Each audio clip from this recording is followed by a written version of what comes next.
और बात तेरे काम न आवे, संतों शरण लाग रे, के सोवे गफलत में बंदे, जाग जाग नर राग जाग रे। और मालिक कहते हैं, इस तन सराय में जीव मुसाफिर, करता रहे दिमाग रे। तन सराय में जीव मुसाफिर, ये शरीर है, एक सराय है, एक महल है, और इसके अंदर ये जीव आत्मा कुछ दिनों के लिए मेहमान है। अब इस शरीर का उपयोग करके इस जीव आत्मा ने भक्ति करनी थी, सच्चे सतगुरु की संगति करके पूर्ण मर्यादा में रह के मोक्ष प्राप्त करने की दिशा में आगे बढ़ना था। लेकिन ये काल इस जीव से बकवाद शुरू करवा देता है, भक्ति कम बकवाद ज़्यादा। 2014 बरवाला कांड के बाद इस काल में इस जीवात्मा से जो सतगुरु को नहीं पहचान पाए, जिनके अंदर वो डर वो भय पैदा नहीं हुआ भक्ति के प्रति, आत्म कल्याण के प्रति, तो उनसे बकवाद करनी शुरू करवा दी। बरवाला कांड के बाद राजनेताओं की रैलियों में धक्के खिलाने शुरू कर दिए काल ने, पार्टीबाजियां शुरू करवा दी, पक्ष विपक्ष की भूमिकाएं निभानी शुरू करवा दी। जबकि सतगुरु रामपाल जी भगवान के भक्ति मार्ग में पक्ष और विपक्ष के लिए कोई जगह नहीं है। यहाँ ना हमारा कोई मित्र है, ना हमारा कोई शत्रु है। हम किसी भी राजनीतिक पार्टी का पक्ष या विपक्ष नहीं कर सकते। परमात्मा कहते हैं, पक्षापक्षी के कारण है, पक्षापक्षी यानी पक्ष और विपक्ष, पक्षापक्षी के कारण है सब जग रहा बुलान, और निष्पक्ष होकर हरि बजाय वो है संत सुजान। ज्ञानी भगत वो है जो पक्ष और विपक्ष से दूर हटके केवल परमात्मा का भजन करेगा, अपनी भक्ति करेगा। ये राजनीति करने के लिए दुनिया बहुत है। लेकिन काल ने 2014 बरवाला कांड के बाद सतगुरु रामपाल जी के कलयुगी बेटा बेटी भाई बंधु रिश्तेदारों को खड़ा करके संगत के कर्म फुड़वा दिए। 2019 में कांग्रेस सरकार की गोद में संगत को बैठा दिया गया, यानी कांग्रेस का पक्ष ले लिया और बीजेपी के विपक्ष में खड़े हो गए। वर्तमान 2024 में उस कांग्रेस के विपक्ष में खड़े हो गए और बीजेपी के पक्ष में खड़े हो गए। ये बच्चों जैसे खेल खेल रहे हैं, नादानों जैसे खेल खेल रहे हैं। इन्हें आभास ही नहीं है कि पृथ्वी पर हमारे गुरु के रूप में कौन है, और गुरु शतलोक से चलकर इस गंदे लोक में 2 कौड़ी की राजनीति करवाने आएगा अपने भक्तों से। ये राजनीति तो काल का षड्यंत्र बताया गुरुदेव ने, भगत ने इसके आसपास भी नहीं जाना चाहिए। और गुरु का परिवार उसी सतगुरु का नाम ले लेके संगत के कर्म फुड़वा रहा है। इसलिए परमात्मा कहते हैं, और बात तेरा काम न आवे। ये फालतू की बातें हैं। ये समाज के साथ में यारी निभाना, गोहाना जाट धर्मशाला का 5वां फ्लोर बनवा रहे हैं गुरुदेव के लड़के, मान सम्मान प्राप्त कर रहे हैं, गले में मालाएं डलवा रहे हैं। 1 करोड़ रुपया भगत समाज का बेचारों की खून पसीने की कमाई उन जाटों की धर्मशाला में बर्बाद करवा दी। क्या काम आएगा हमारे वो? क्या आवश्यकता हमें वो बनवाने की? सतगुरु के विधान में नहीं है। सतगुरु के भक्ति मार्ग में, उनके सत्संगों में, उनके नियमों में कहीं नहीं है कि तुम दुनिया की धर्मशाला बनवाओ, और वो भी अनुपदेशी जो भक्ति मार्ग से कोसों दूर है। हरियाणा का गोहाना जाट धर्मशाला का जाट समाज। लेकिन गुरुदेव के दोनों लड़कों ने काल प्रेरणा से समाज से भाईचारा निभाने के लिए जबरदस्ती उन जाटों की धर्मशाला का 5वां फ्लोर बनाने का ठेका ले लिया, जो तकरीबन 1 करोड़ रुपए में संपन्न होगा। इसको कहते हैं, और बात तेरा काम ना आवे। अरे गुरुदेव तो हमें शिक्षा देते हैं, हमें भक्तों को, कि घर तो 3.5 हाथ घना तो पूणी 4, और इससे अधिक जो चाहता है उसको नहीं विचार। कि भगत ने भी आवश्यकता से ज्यादा मकान नहीं बनाना चाहिए। अगर 2 कमरे की जरूरत है, 3 कमरे नहीं बनाने चाहिए, भले उसके पास कितना ही पैसा है, कितना ही धन है। अगर सतगुरु की शरण में है और मोक्ष प्राप्त करना है, तो ये सोचकर भी डबल मंजिल नहीं बनाना, 3 मंजिल नहीं बनाना कि मैं किराए पे मकान चढ़ा दूंगा, मेरे पास में किराया आता रहेगा। नहीं, वो मंदबुद्धि आदमी है, महामूर्ख आदमी है। अगर सतगुरु ने पंजा हटा लिया, क्या उस किराए से तेरा जीवन निकलेगा? सतगुरु का आशीर्वाद नहीं होगा, तेरे घर में कोई कुत्ता भी पेशाब करने नहीं आएगा। किराएदार तो बहुत दूर की बात है। तो सतगुरु ने कहा, केवल अपनी आवश्यकता के अनुसार मकान बनाओ, दुनिया की आवश्यकता के अनुसार नहीं, देखा देखी नहीं। पैसा ज्यादा है तो पत्थरों में बर्बाद मत करो, परमात्मा को दान धर्म करो।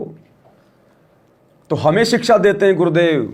भगत के लिए भी ये नियम है कि घर तो 3.5 हाथ घना तो पूणा 4। ये परमात्मा ने हमारा 1 हाथ बताया, यहां से लेकर ये कोनी तक एक हाथ है ये। और जो भी इंसान है, स्त्री या पुरुष, ये 3.5 हाथ की लंबाई उसके पूरे शरीर की होती है, यानी इतना ही लंबा शरीर होता है प्रत्येक का, स्त्री या पुरुष का। कभी भी नाप के देख लेना, यहां से लेकर यहां तक 3.5 हाथ बैठेंगे, चाहे कोई 6 फुट का है चाहे कोई 4 फुट का है। 3.5 हाथ की लंबाई होती है प्रत्येक व्यक्ति के अपने शरीर की। तो परमात्मा कहते हैं नादान, तेरे को 3.5 हाथ की जगह चाहिए, तेरे को सोना ही तो है। अगर तूने 10 मकान बना लिए तो तेरे काम क्या है? तूने सोना तो 3.5 हाथ की जगह में है, एक मकान बहुत है तेरे लिए, चल 2 बना ले ज्यादा से ज्यादा। अगर इससे ज्यादा तू बना रहा है, इसका मतलब अभी तुझे ज्ञान नहीं है। और ऊपर से तू उसमें मार्बल चिप्स और पताना दिखाना और उसकी डिजाइन विजाइन बनाना, दुनिया को दिखाने के लिए 20 प्रकार के रंग रोगन करना। परमात्मा कहते हैं तुझे ज्ञान नहीं है, अभी तू भोंदू का भोंदू है, गधा का गधा। तू सतगुरु की शरण में आने के बाद भी अगर तू ये ड्रामेबाजियां कर रहा तो, अरे 2 मियाँ बीवी, 2 तुम्हारे बच्चे और मकान बना लिए तुमने डबल मंजिल, सिर पे रख के लेके जाओगे? क्यों उन पत्थरों में पैसा बर्बाद किया तुमने? परमात्मा कहते हैं आवश्यकता से ज्यादा मकान बनाना भी भक्ति में बाधक है। भक्ति में बाधक। बाधक क्यों? क्योंकि सतगुरु का वचन टूट गया। सतगुरु ने मना किया कि आवश्यकता से ज्यादा मकान नहीं बनाना, आवश्यकता से ज्यादा तूने कमरे नहीं बनाने, दुनिया की सोच के आधार से कमरे नहीं बनाने कि ऊपर कोई किराएदार रह लेगा, फलाना रह लेगा, दिखना रह लेगा, कोई भगत भाई आ जाएगा। भगत भाई तेरे जिम्मे नहीं है, तेरी ठेकेदारी नहीं है उनकी। तो परमेश्वर कहते हैं आवश्यकता से ज्यादा मकान बनाना भी काल का जाल है। क्योंकि सतगुरु ने मना कर दिया सत्संग में और हम बना रहे हैं, तो हम सतगुरु के भगत कहां हुए? हम तो मन की बात को महत्व दे रहे हैं, काल की बात को महत्व दे रहे हैं। सतगुरु ने तो कभी कहा ही नहीं कि तुम आवश्यकता से ज्यादा मकान बनाओ, मकान में मार्बल चिप्स और टाइल दुनिया भर का डिजाइन लगाओ। और सतगुरु के दोनों लड़के दुनिया के लिए, ना कि अपने भक्तों के लिए, ना कि खुद के लिए, खुद की तो उन्होंने बड़ी बड़ी कोठियां बना रखी है। भाई साहब देखोगे तो तुम्हें पसीने आ जाएंगे। इनकी खुद की कोठियां देखोगे तो तुम्हारे पसीने आ जाएंगे। हरियाणा के मुख्यमंत्री की भी नहीं मिलेगी ऐसी कोठी जो इनकी है। इसलिए दुनिया वालों के लिए पैसा खर्च कर रहे हैं अब, समाज में भाईचारा निभाने के लिए। और जाटों की धर्मशाला का 5वां फ्लोर इन्होंने, जो 1 करोड़ रुपए में बनेगा। सोचिए, जो गुरुदेव के लड़के बेमतलब केवल अपनी मान बढ़ाई के लिए, समाज में अपनी प्रशंसा के लिए, जो अपने समाज की धर्मशाला में 1 करोड़ रुपया लगा सकते हैं, तो सोचिए वो सतगुरुदेव के लड़के उन्होंने अपने मकान किस प्रकार के बनवा रखे होंगे। जिस धर्मशाला में उनको रहना भी नहीं है, जब उसमें 1 करोड़ रुपए लगा सकते हैं, तो सोचो इन्होंने अपने खुद के मकान क्या बनाए होंगे। तो टोटल काल प्रेरणा से सब कुछ हो रहा है। गुरुदेव का आदेश क्या कह रहा है, गुरुदेव की भक्ति मर्यादा क्या कह रही है, भक्ति नियम क्या कह रहा है, और गुरुदेव का परिवार क्या कर रहा है। तो मर्यादा क्या कहती हैं, ये गुरुदेव का सत्संग सुनिएगा आप। तो परमात्मा क्या बताते हैं कि आप मनुष्य जीवन प्राप्त हो, आपको कितनी सुविधा प्राप्त है। जब भूख लगती है खाना खा लेते हो, प्यास लगती है पानी पी लेते हो, गर्मी सर्दी से बचने के लिए मकान बना लिए। ये वैसे मकानों की आवश्यकता हमने इतनी चाहिए थी कि आवश्यकता से अधिक ना बनाए इनको। ये हमारा भक्ति बाधक है। जो भक्ति करना चाहते हैं, मोक्ष कराना चाहते हैं, तो उनको इन सब नियमों को फॉलो करना पड़ेगा। ये हमारा भक्ति बाधक है। जो भक्ति करना चाहते हैं, मोक्ष कराना चाहते हैं, तो उनको इन सब नियमों को फॉलो करना पड़ेगा जो बताए जाते हैं, क्योंकि वो भक्ति में बाधक है। और जो भक्ति बाधक है आप उनको भी साथ लेकर चल रहे हो, तो आप ऐसा कर रहे हो जैसे किसी पशु के गल में लठ बांध दिया करते सा मोटा रस्से में गाल कर। अब वो चल नहीं सकता उस स्पीड से जैसे उन्हें चलना चाहिए, चल गट्टियां पर लग गए। तो आप जी इन मर्यादाओं को पालन ना करके और भक्ति रूपी मार्ग पर चलने की चेष्टा करोगे, आप नहीं सफल हो सकते। तो इसलिए हमने ज्ञान के आधार से इन बुराइयों को, इन कुरीतियों को, और सांसारिक परंपराओं को भी त्यागना पड़ेगा, तब हम इसमें सफल होंगे। फिर अपनी बड़ी स्पीड से चलेंगे। जैसे मकान बना लिया, ठीक है, आजकल परमात्मा ने दया कर रखी है, बढ़िया सुविधा आपको प्राप्त है, मकान बना लो, जैसा आवश्यक हो उतना ही, केवल उसी के लिए कि बढ़िया कोठी बनाऊं, लोगों का प्रशंसक बन जाऊं, ये हमारी अपनी सोच होती है, अध्यात्म मार्ग नहीं है। तो मकान बनाओ जितना आवश्यक हो और जितनी आपकी जेब अलाउड करती हो, आवश्यकता से अधिक खर्च मत करो। हमारे पूर्वज आपने देखे होंगे, हमने तो खूब याद है, झोंपड़ियों में टाइम पास करके कई पीढ़ी, उनका तो इतना काम है, एक चारपाई डालनी है आपने, चाहे 10 कमरों का मकान है आपका, एक कमरे में एक कोने में 3 बाई 7 फुट की जगह चाहिए आपने, घुटने तो घुड़िया तो मोकली है।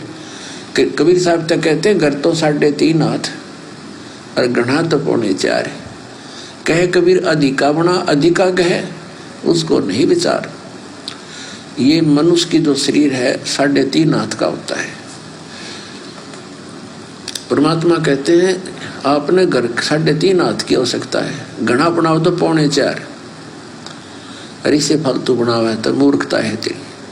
फिर भी परमात्मा का कहने का तात्पर्य है कि आवश्यकता से अधिक कोई भी वस्तु आप संग्रह करते हो, आपकी भक्ति का बाधक बनेगा। आवश्यकता से अधिक कोई भी वस्तु यदि भगत संग्रह करेगा वो भक्ति में बाधक बनेगी। चाहे धन हो, चाहे मकान हो, चाहे जमीन हो, चाहे प्लाट हो, कुछ भी हो। ये प्लाट शब्द तो भगत के आसपास होना नहीं चाहिए। प्लाट का मतलब होता है खाली जगह। क्या मतलब है? ऑलरेडी हम रह रहे हैं मकान में और हमारे पास 2 प्लाट और हैं, 1 प्लाट और है। ये शब्द भगत की डिक्शनरी में नहीं होना चाहिए कि मेरे पास में एक खाली प्लाट पड़ा है बराबर में। गलत है, ये नहीं होना चाहिए।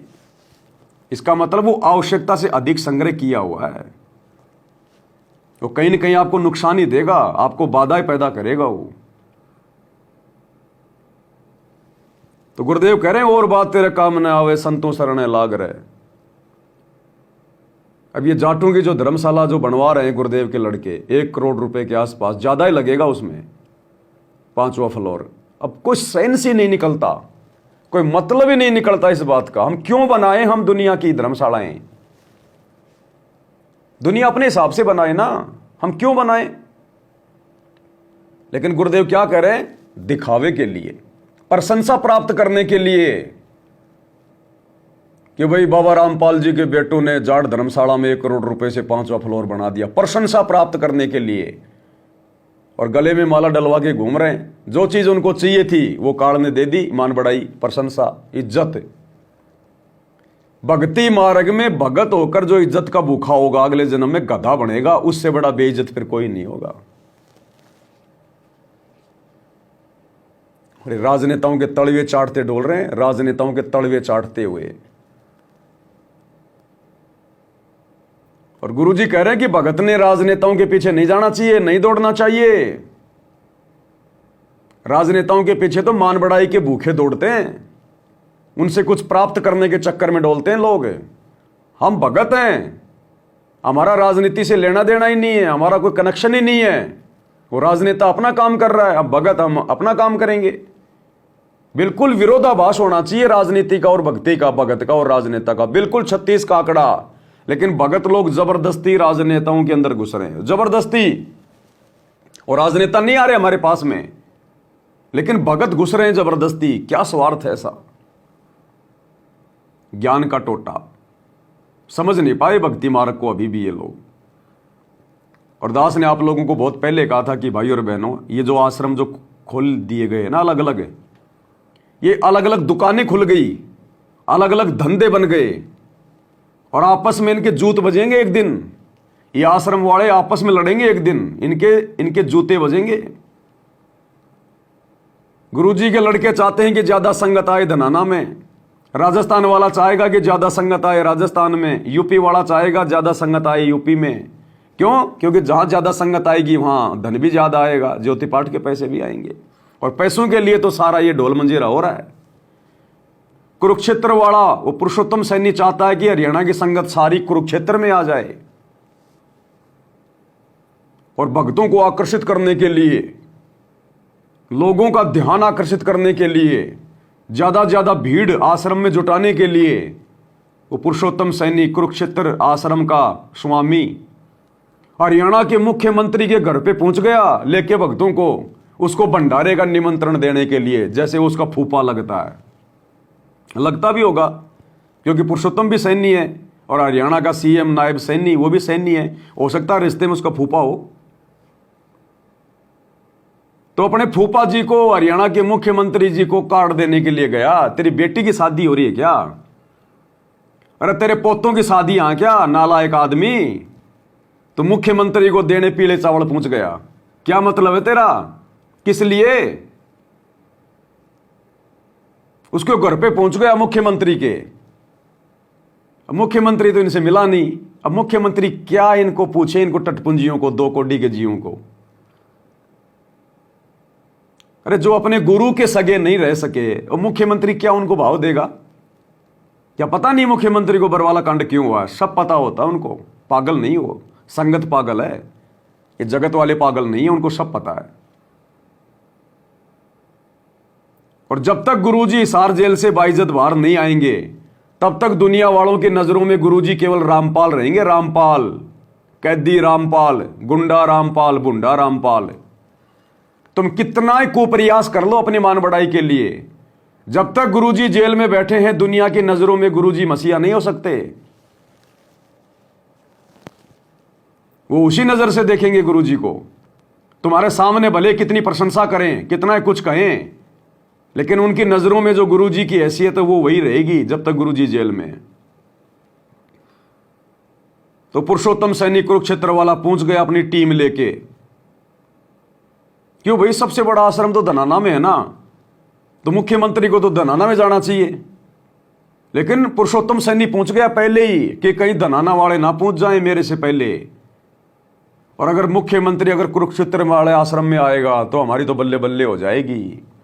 संगत फिर ज्यादा इसी आश्रम में आया करेगी कि पुरुषोत्तम सैनी के संबंध तो हरियाणा के मुख्यमंत्री से हैं। और उसके घर पे पहुंच गया पीले चावल लेके। अब वहां उसका कोई चौकीदार, कोई छोटा मोटा कोई अधिकारी उसने जो बैठा रखा अपना पीएसीए, वो मिल गया। उसके साथ में फोटो खिंचवा रहे हैं, सर अब की बार तो आप जरूर आना। ऐसे मिन्नत कर रहे हैं जैसे मुख्यमंत्री के बिना इनके प्रोग्राम सक्सेस ही नहीं होते, बाहर के लोगों के आए बिना इनके प्रोग्राम सफल ही नहीं होते। अरे इतनी मिन्नतें नालायको अपने गुरुजी से करो नाक रगड़ के कि गुरुजी माफ करो, हमसे गलती होगी बरवाला कांड में। हे गुरुदेव, आने की दया करो परमात्मा, हम नीचों को क्षमा करो। आपके बिना आश्रम सूने हैं परमात्मा, आपके बिना भक्ति नहीं हो रही परमात्मा, आप आओ गुरुदेव भगवान, हम नीचों को माफ करो। लेकिन गुरु इनको शोपन में याद नहीं आता। अगर गुरु आ जाएगा तो फिर इनका डंका कैसे बजेगा? अरे संगत इनके हाथों में तो उसी समय तक दे रही है जब तक गुरुजी नहीं आ रहे। जिस दिन गुरुजी आश्रमों में आ जाएंगे उस दिन इनको पैसा कौन देगा? इनकी फिर वो चौधर कहां रहेगी जब गुरुजी आ जाएंगे? तो ये चाहते ही नहीं कि गुरुजी आए। गुरुजी जेल में बैठे तब तक तो इनकी चौधर है। तो मुख्यमंत्री के घर पे पहुंच गया न्योता देने के लिए। अब शर्म आनी चाहिए इनको, शर्म है। भक्तों ने भी विचार करना चाहिए कि तुम किन महामूर्खों के पीछे लगे हुए हो। हम भगत हैं, हमें गुरुजी ने भक्ति दे दी, आश्रम हम भक्तों ने बनाए हैं। अरे तो भक्तों को बुलाओ ना, भक्तों को बुलाओ, परमात्मा का भंडारा हो रहा है, ठीक है, बैठ के ज्ञान चर्चा करो, मालिक की महिमा करो, परमात्मा के शब्द गाओ, सारे भाई बहन बैठ के दिन में भंडारा करो, आपस में ज्ञान चर्चा करो, रात को परमात्मा का आपस में जो है मतलब की महिमा करो, मालिक के शब्द गाओ। ये दुनिया वालों को बीच में घुसेड़ने की तुम्हें क्या आवश्यकता पड़ गई? सतगुरु रामपाल जी ने कभी भी करो था आश्रम में, बरवाड़ा आश्रम में दुनिया वालों को निमंत्रण कभी भिजवाया क्या? कोई मंत्री संतरी को, किसी एमएलए को, सरपंच के पास में कोई कार्ड कोई भिजवाया क्या?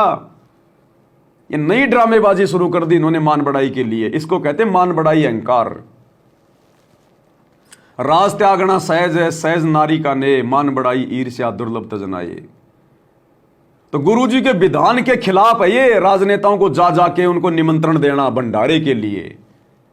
वो भंडारा आके अगर खा भी गया तो तुम्हारा क्या भला होगा इसमें? तुम्हारा क्या भला होगा?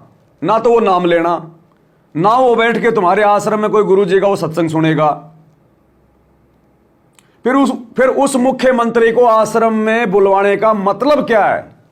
ना वो भक्ति के बारे में जानता, जो भक्तों को वो ज्ञान समझा देगा, वो कोई ज्ञान चर्चा करेगा। केवल दिखावे के लिए, मान बढ़ाई के लिए कि हमारे आश्रम में आएगा तो दुनिया प्रभावित होगी, और ज्ञान समझ के नहीं, उस मुख्यमंत्री को देख के कोई थोड़े बहुत नाम ले लेंगे। ये हमारे बाप ने कभी चापलूसी नहीं करी इस प्रकार राजनेताओं को आश्रम में बुला के कि मैंने दुनिया जोड़नी है। दुनिया को ज्ञान से जोड़ना है। तो एक छोटा सा वीडियो, किस प्रकार ये कुत्ते की तरह भटक रहे हैं राजनेताओं की गलियों में, उनके घरों के आसपास, उनके ऑफिस के आसपास, ताकि राजनेता हमें टोक डाल दे, हमें टोक डाल दे, हम तो भिखारी हैं, भिखारी हैं। ये देखो पुरुषोत्तम सैनी, कुरुक्षेत्र आश्रम का स्वामी, हरियाणा के मुख्यमंत्री नायब सिंह सैनी के घर के चारों तरफ कुत्ते की तरह चक्कर काट रहा है कि मुख्यमंत्री जी के पावन चरण कमल अगर हमारे घर पे रखे जाएं, अगर आश्रम में रखे जाएं तो हम तो धन्य हो जाएंगे। गुरुजी की फोटो से धन्य नहीं हो रहे। उन 2 कोटी के राजनेताओं के चरण, इन राजनेताओं से बड़ी गंदगी संसार में दूसरी नहीं है। और उन राजनेताओं के तलवे चाटते फिर रहे हैं संत रामपाल जी के भगत होकर। ये भगत हैं ये तो प्रथम नाम दीक्षा के अधिकारी भी नहीं है। देखिए कैसे कुत्ते की तरह चक्कर काट रहा है। मुख्यमंत्री श्री नायब सिंह सैनी जी के घर पर उनके कार्यालय इंचार्ज कैलाश सैनी जी मिले और उन्होंने कहा कि इस बार आपको हम आश्वस्त करते हैं कि मुख्यमंत्री जी के साथ हमारी पूरी टीम सतलोक आश्रम में भंडारे का प्रसाद ग्रहण करने जरूर पहुंचेगी। उन्होंने कहा कि संत रामपाल जी के भंडारे समाज में एकता, भाईचारे और शांति फैलाने का अनमोल कार्य कर रहे हैं और वहां मौजूद सभी लोगों ने इस भंडारे में आने का आश्वासन देते हुए संत रामपाल जी की काफी प्रशंसा की। सतलोक आश्रम मैनेजमेंट से जानिए पूरी बातें। तो सर, ये अभी जैसे आप मुख्यमंत्री जी के यहाँ पर अभी इनविटेशन दे के आए हैं, तो क्या रहा, कैसा रहा?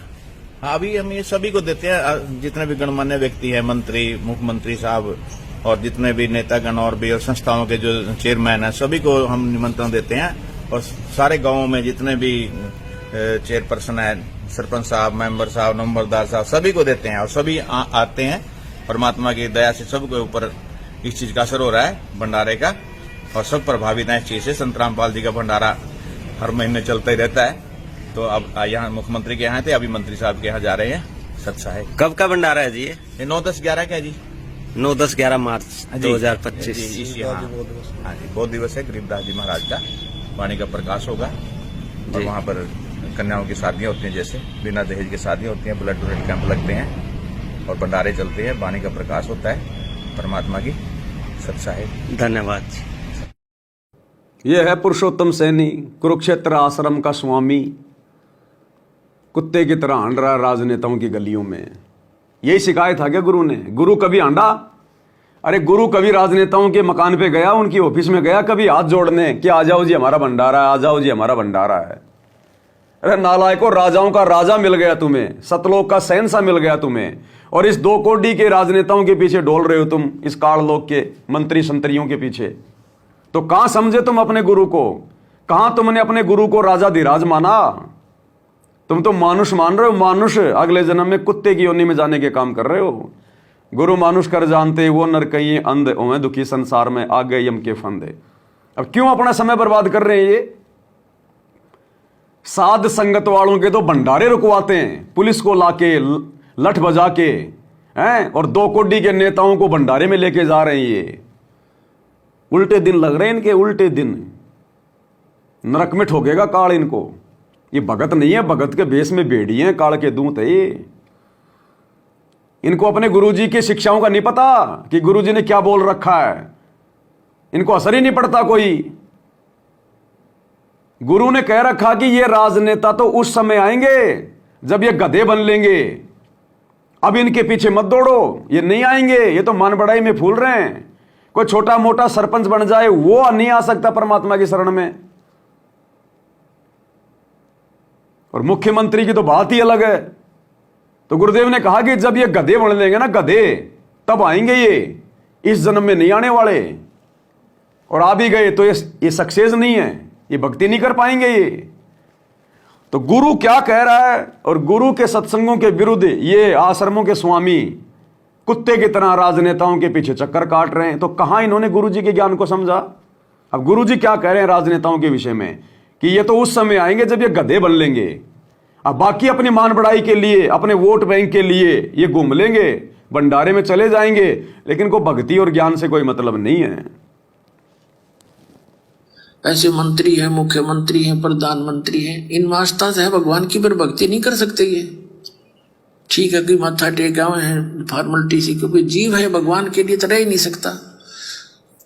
तो वो भगवान अग्नि स्मारक पर उनको लगाना चाहो, आज नेड़े भी ना हो है, उन्हें तो बकवाद चाहिए, अच्छी बढ़िया बढ़िया कोठी लंबी कार, सामने घुटी छुट्टी कल्पा में बकवाद करनी। तो ये छोड़नी पड़े, तो वो छोड़ नहीं सकेंगे। वो जब छोड़ेंगे जब गधे बन लेंगे फिर को मार छुटवा होगा उनकी सारी।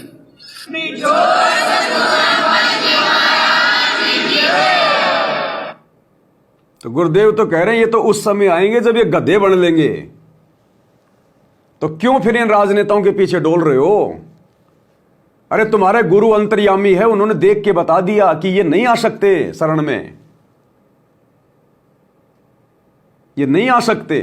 आ गए तो भक्ति नहीं करेंगे, ये वही बकवाद करेंगे। जैसे बॉलीवुड वाले नहीं आ सकते गुरु जी की शरण में, कोई आ गया तो बकवाद ही करेगा। तो वो एक लड़का, वो ऋषिराज पंवार, वो आ गया गुरु जी की शरण में, नाम ले लिया, क्या फायदा उसका नाम लेने का, बकवाद सारी वही कर रहा है, वही फिल्में बना रहा है। तो क्या नाम लिया फिर उसने, वो भगत है, वो खाली ठप्पा है कि मैं भगत हूं, बाकी काम सारे वही बढ़वागिरी के। तो अगर ये राजनेता अगर आ भी गए गुरु जी के शरण में कोई एक आध, तो वो तो वही राजनीति करेगा, वही बढ़वागिरी करेगा। वो तो राजनीति क्या है, ये बढ़वागिरी है और क्या है। तो क्यों चक्कर काट रहे हो। गुरु जी का ज्ञान तो कहता नहीं कि तुम चक्कर काटो। और फिर भी यदि चक्कर काट रहे हैं वर्तमान में आश्रम वाले, तो भाई अपने स्वार्थ के लिए काट रहे हैं, अपनी मान बढ़ाई के लिए काट रहे हैं, गुरु जी के विधान में नहीं है कहीं भी।